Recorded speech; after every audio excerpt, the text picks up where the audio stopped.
अस्सलाम वालेकुम। Gulf construction oil and gas well में बहुत ही शानदार जॉब अनाउंस की दी हैं। ये जॉब एक्सप्रेस न्यूज़ में 3 जनवरी 2024 को शाये की गई हैं। मैं स्टालिन डिस्क्रिप्शन में डाल दूंगा। आई जाती हैं इसकी डिटेल की तरफ।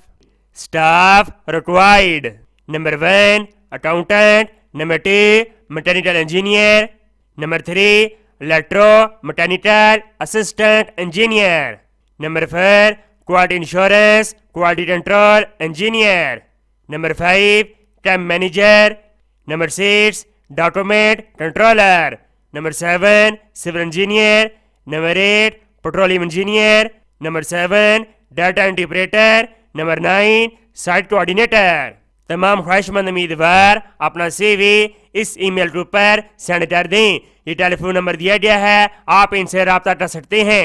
ऑफिस नंबर 11 लॉर्ड ग्राउंड, चर्ची स्वीट, रॉयल एनक्लेव, इस्लामाबाद।